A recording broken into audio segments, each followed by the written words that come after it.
from the Devil's Reef, it's Tiki with Ray! Thank you, everybody. Thank you for coming out tonight. This really means a lot to me. And today we're going to talk about the connection between World War II and Tiki, because obviously Tiki became very popular in the mid-century. And there's a definite connection between World War II and Tiki, and today we're going to talk about that with my good friend Sammie. Sammie, thank you very much for coming on the show. It's my pleasure. So, first of all, Sammie, tell the people a little bit about yourself.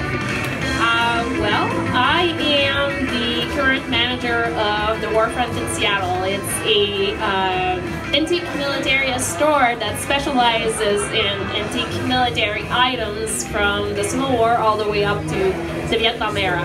So we take care of rehoming items that you know, people don't necessarily have room for, or don't know what to do with collectors, living historians, reenactors, and just enthusiasts that are trying to go ahead and complete you know, a collection or a set of items that might have belonged to their fathers, or you know, to loved ones that are no longer with us. So. Well, Sammie, you're from Quebec. I am. Originally. I am. And when did you come to America? About 20 years ago, actually. It's 20 years ago. Yeah, it has been 20 years ago already. Yeah. Wow. So how did you get into World War II and everything about it? Well, I met a couple. I got into pinup first, and okay.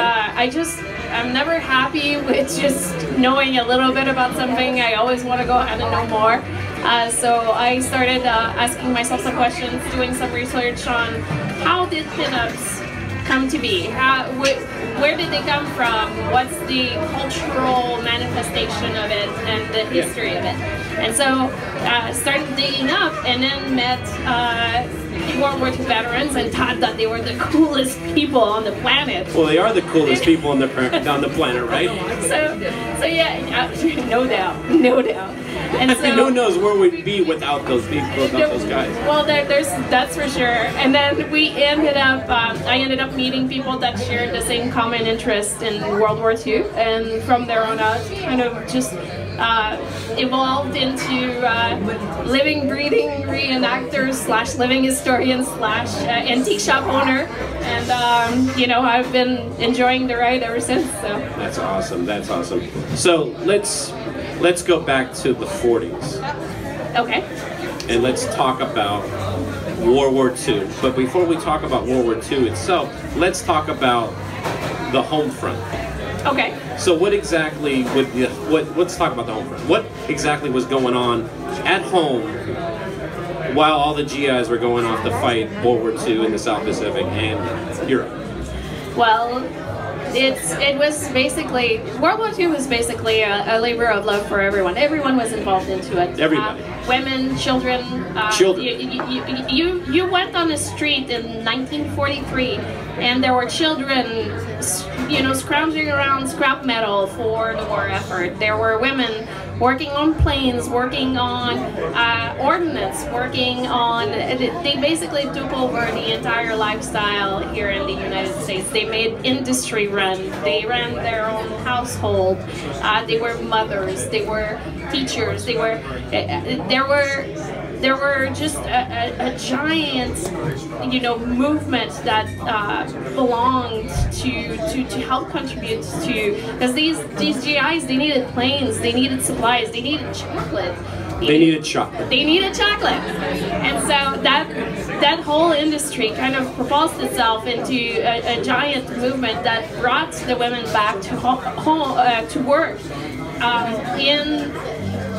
They were already in the workplace. It was pretty well established. But no, wait, hold on. You said that they were already in the workplace? Yeah, but the majority of them, Boeing employed more women in the 1920s and the 1910s to fabricate, because they were better at sewing, and all of the planes back then were all with, you know. Are you serious? Because I always thought the idea was that all the women were like homemakers, the guys had to go off to war, so now the women have to come in and take over the jobs. But what you're saying is they were already working anyway. So after the Depression, yeah, a lot of them did not work. The government actually had to go ahead and make campaigns in order to push them to go back into the workplace. It was kind of a stigma, but they all went back. Boeing was a great company to work for back then. They had buses, shuttles to go ahead and take the women to work, and lots of perks. And so they really maintained the industry and made sure that everything ran smoothly at home. So the war effort was everyone involved, young, old, farmers. We needed everything. Everything. It was the most recycling-friendly era in the history of mankind. The most recycling-friendly era.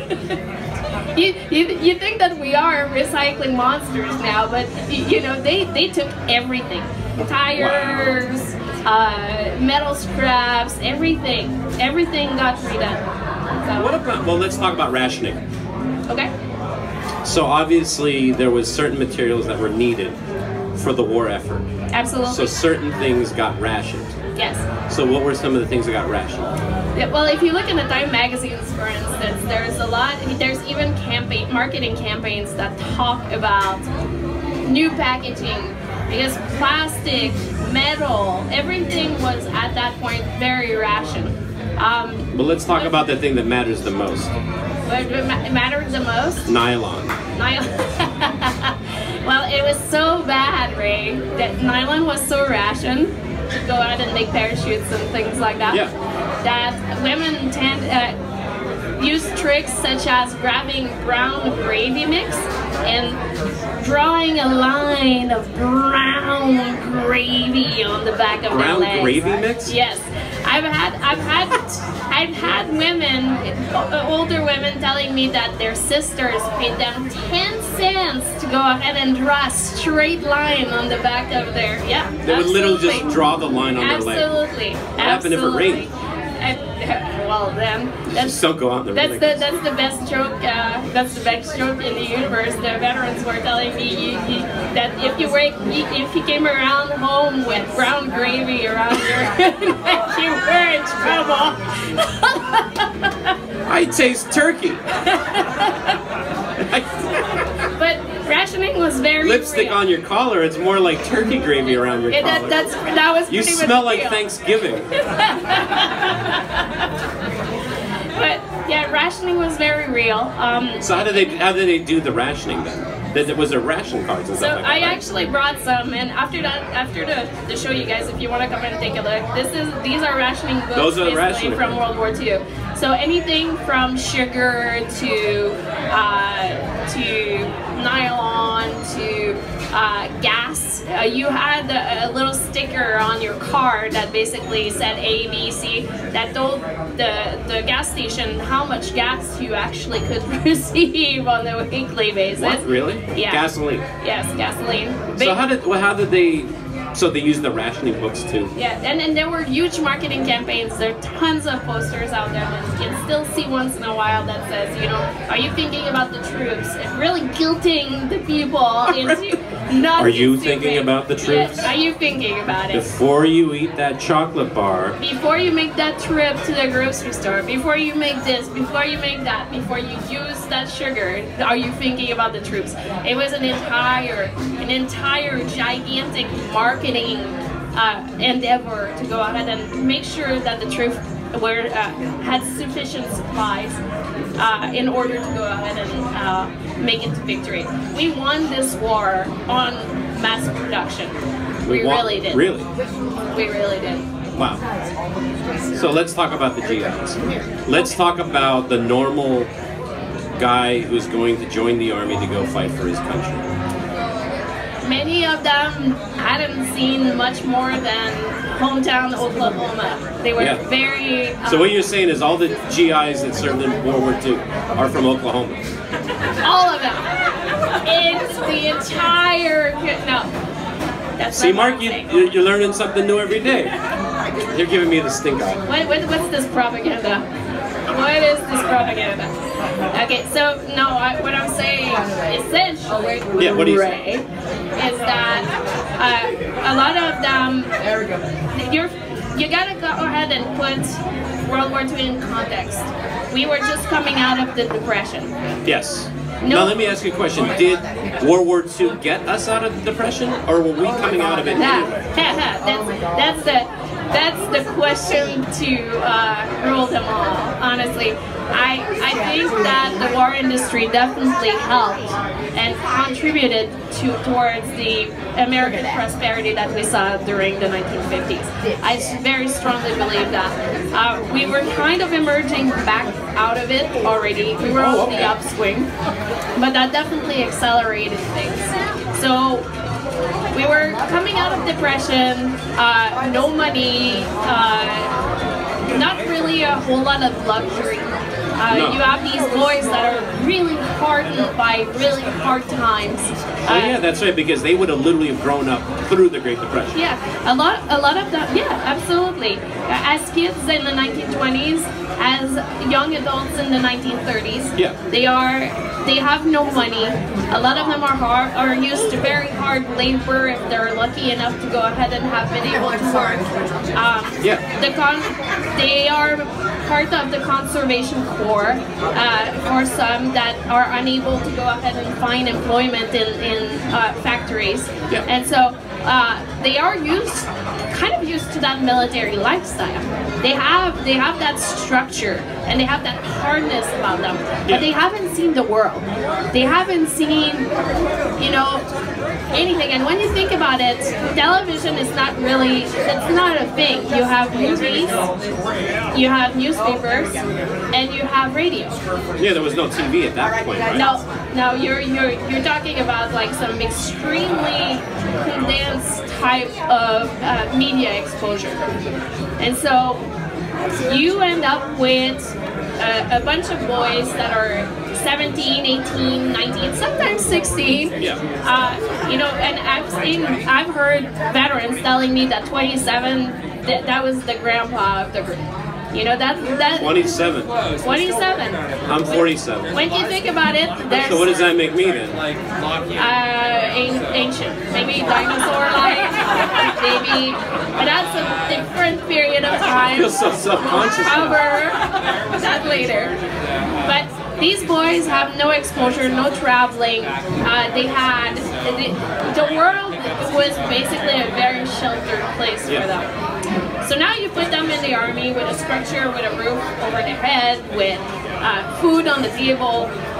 They are working together towards a goal. And then you ship them out to a place like Hawaii. Wow. Yeah, and they've never been anywhere except Oklahoma City, right? Exactly. Or Tulsa. Or Tulsa. And a lot of people living in Oklahoma. So, and then you send them there, and you show them a world that they could never have imagined in their wildest dream. All of a sudden, there are exotic women, flavors, there's tropical weather, there's all of that, and that just transforms their lives significantly. Yeah. Because let me ask you this, I mean, before, like, who was actually doing any kind of real traveling outside of, if you weren't in the service, who was actually doing the traveling? Rich, the very rich, I'm guessing, right? Well, World War I precipitated the evolution and the transformation of aviation. So you're looking at war always drives technology, always. And so all of a sudden, in the end of the 1920s, 1930s, you start seeing more of these commercial airlines that are able to go ahead and take you to further places, more exotic locales. Oh, really? But this is still very much so a game of the wealthy.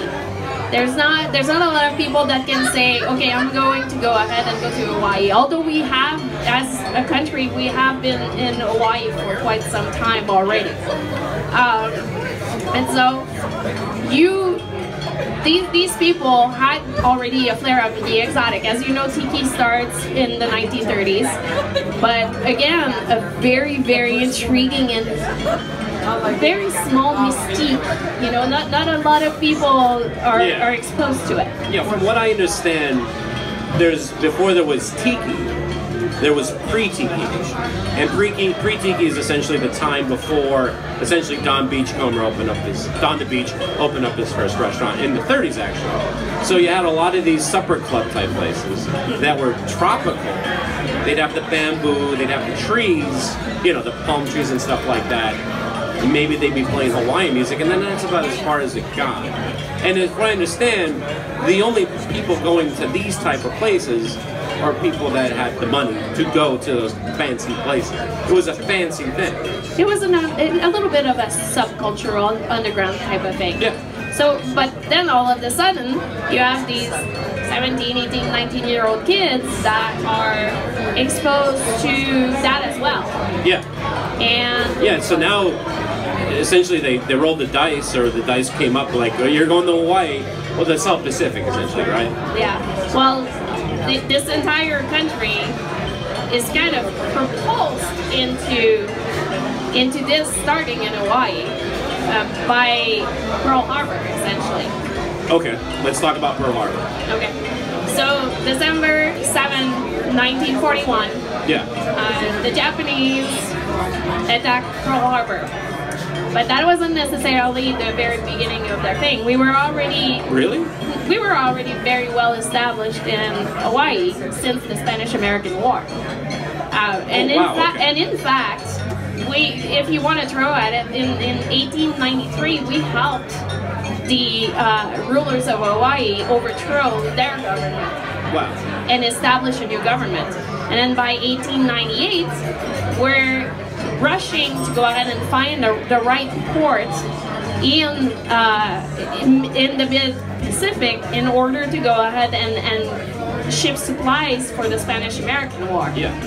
So the Japanese didn't like that, and they actually sent some warships over towards Hawaii when they heard that we were actually doing that. So Pearl Harbor is basically a culmination of a pissing contest between the United States and Japan, who wants to go ahead and become a big trading power within the world. And we've been kind of casually, excuse my French, cock-blocking them for about 50 years. I didn't know that cock-blocking is a French term. Then the more you know. All the things I'm learning today. I'm learning that I'm old as dirt. Cock-blocking is a French term. But wow. So yeah, so to come back to the actual history stuff. Moving away from the cock-blocking. Yeah, moving away. You keep saying that word. I don't know what you mean. So December 7th, we lose 2,403 people. How many? 2,403 people. Oh my God.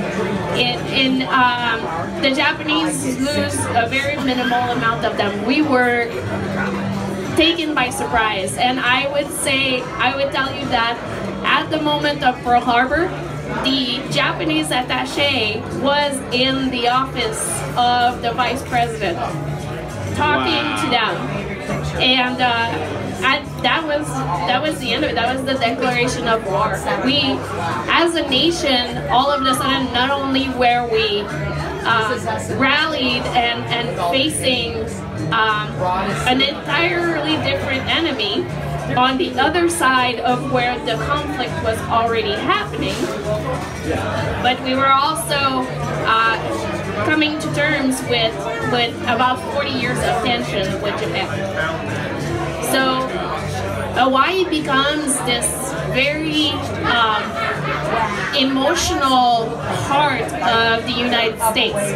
We become bound to this territory that was just kind of an exotic locale and a military station, and they become our people as well. Through the extension of the military. Alone on the USS Arizona, we lost over 1,000 people. Alone on one ship, we lost Oh, wow. Yeah. So that was very, very significant. So, but what you're saying is because of Pearl Harbor, that put a real soft spot in America's heart.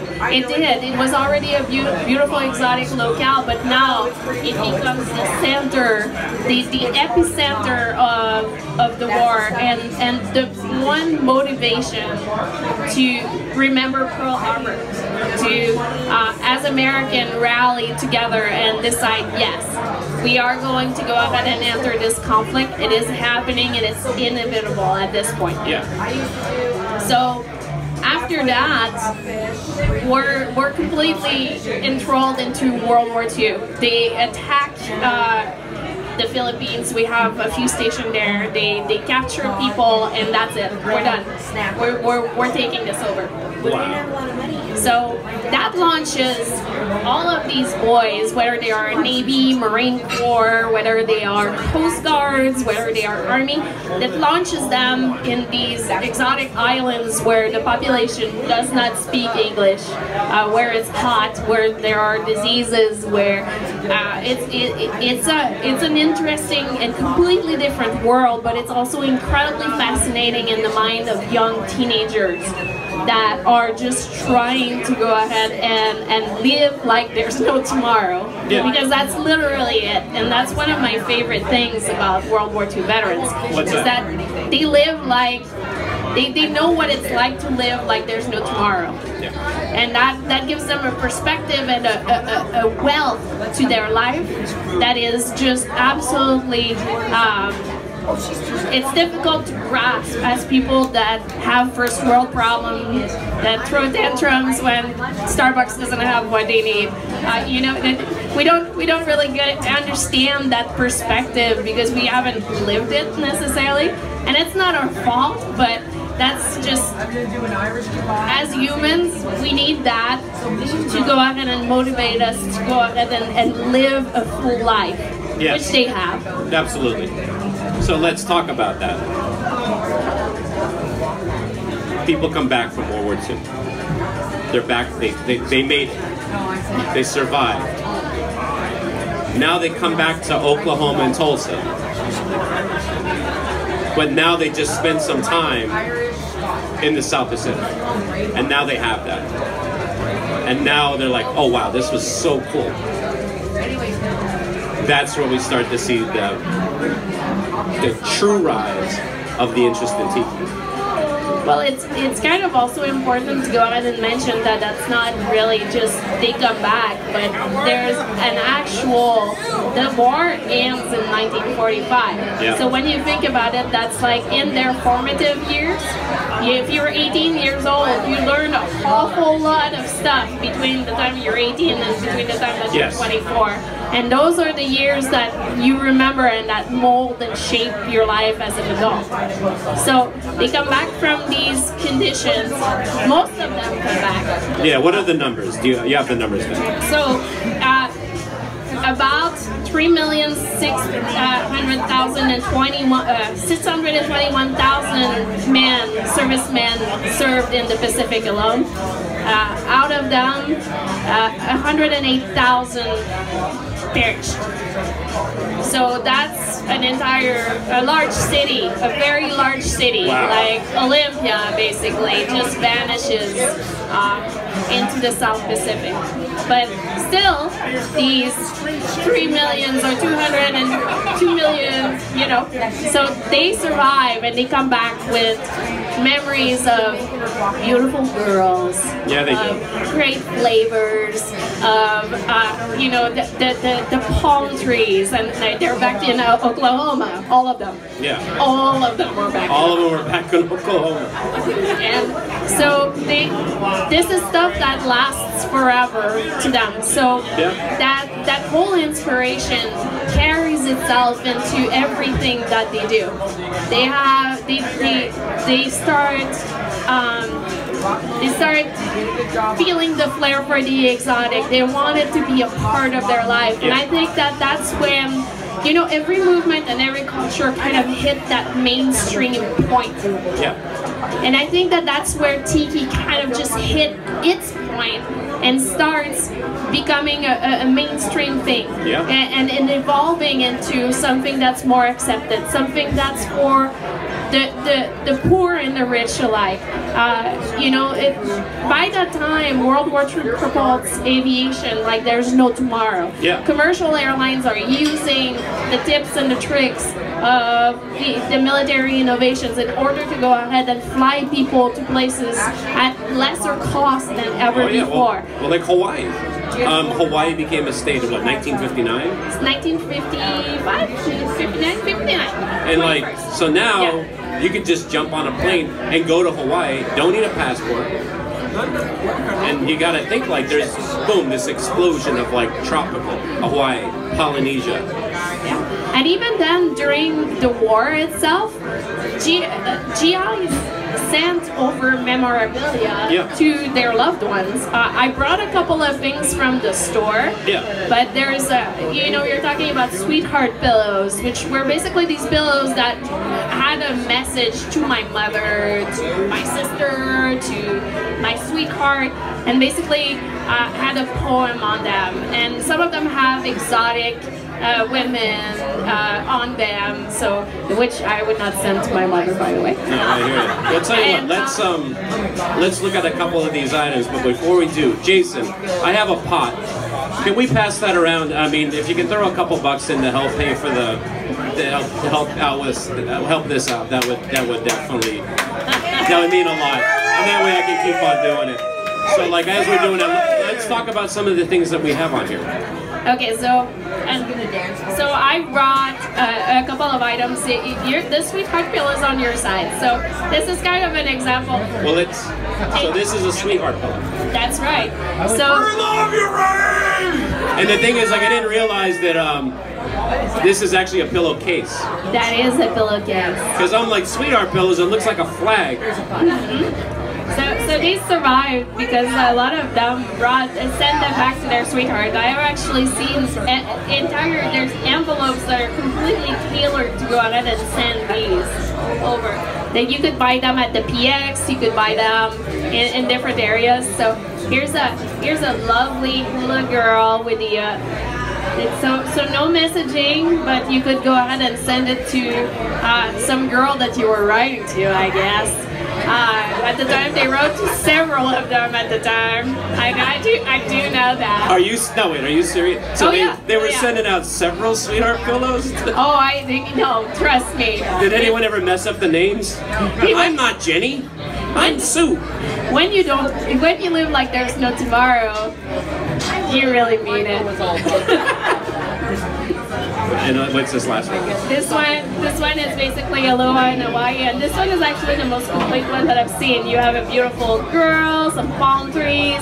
You send that to your mom. Like I said, a bad idea. And so, but that really triggered an entire world of fantasy too for the people on the home front that kind of wanted to know more about where their sons and daughters even went, because some women served in the Pacific as well as Navy nurse, as Women Auxiliary Corps, as Army Nurse Corps. There's a perception that in the Pacific, the Marine Corps was the leading force, but actually there were more Army units in the Pacific than there were Marine Corps. Really? Yeah. It's a Hollywood perception, but it's absolutely false. That's unbelievable. What else do we have? Well, I did bring this. So what's this? This is actually it's a 1940s World War II era joke book. A joke book. Completely tailored to Hawaiian culture. It's pretty hilarious. You should try to go ahead and tell us a joke when you get a chance. It looks like a book. It literally is like a book. So is that how the jokes were back in the day? Like they just? Oh yeah, no, they were long-winded. I have flighty hula feet. Yep. The jury hula. Yeah, then I did bring a couple of books. What else you got here? A lot of books were inspired by the Pacific. 30 Seconds Over Tokyo. 30 Seconds Over Tokyo, a classic. What's this about? Well, Don't you know? Is it literally 30 seconds? It's not 30 seconds. It's a little bit more than that. And then we have this, they call it the Pacific, another classic. So all of these... Hold on, this book says Headhunting in the Solomon Islands. Yeah. Was this a guidebook? I don't believe so. But they're just... Or is this like for people like job recruiters? That's most definitely monsters or some. I'm really dating. Yeah, that's a bad joke. But just to show that the entire... I would like to get this book just to have it on my shelf. You can. It's at my store. Oh, really? Yeah, it's probably like $5 million. What? No. You know, there's a perception that military antiques are expensive, but that's not necessarily always the case. It depends on what you're trying to get. Wow. So what else do we have? Okay. So the other... Is this a picture of your graduating class here? Sammie. Yeah, that's actually a picture of an entire Air Force unit on the wings of a plane in the Pacific. That's a big plane. That is a humongous thing. And I'll tell you what, after we're done with this, you can all come up and look at the things. No, but the one thing that I want to show everyone is... Yeah, what is this? Okay, so this... Is this a wig?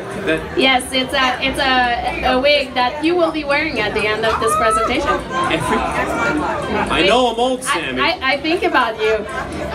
No, this actually, and right now it's braided because it tends to dangle quite a bit. But this is actually... It's a hula skirt, right? It is a hula skirt made out of parachute. So they basically tore the parachute and just made strands. So hopefully they didn't have this in their parachute patch and not an actual parachute. Well, I've seen two things being done with parachutes like that. I've seen wedding dresses, which is not the theme of this conversation. Yeah. But hula skirts as well. So it's one of the ways that they went ahead and they recycled some of the artifacts that were used during the war as well. So beautiful touches everywhere. Like I said, everyone was involved. Everyone did their part to go ahead and help and contributed towards the war effort. So very significant and profound attachment to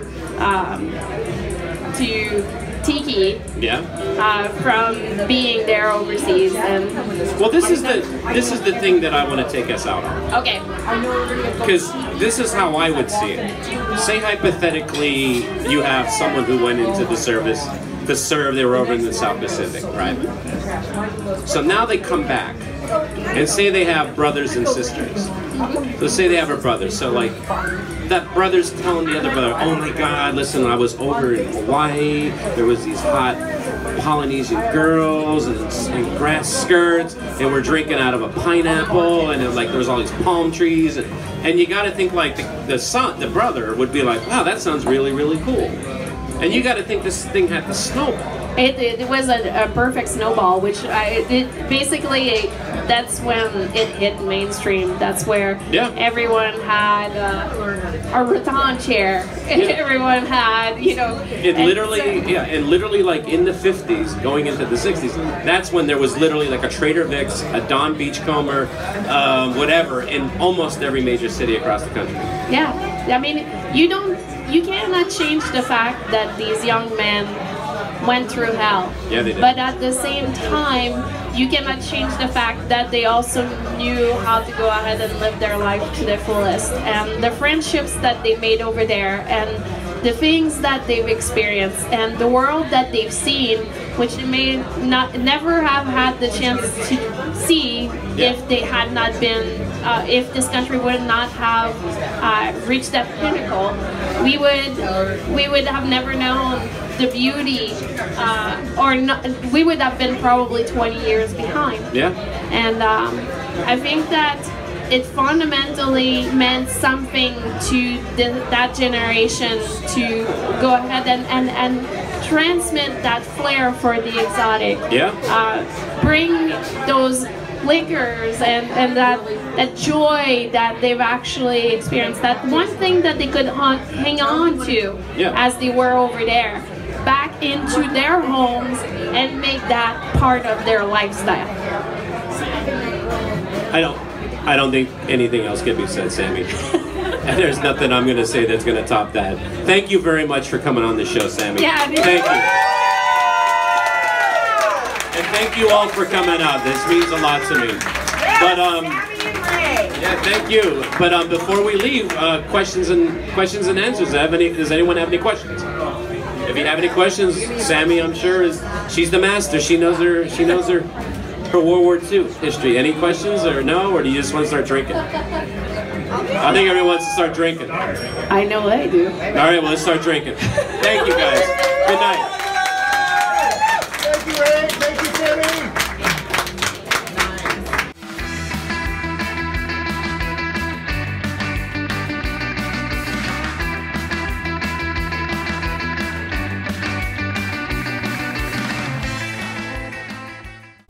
Hey gang, this is Tiki with Ray, and I just want to say thank you very much for checking out my video.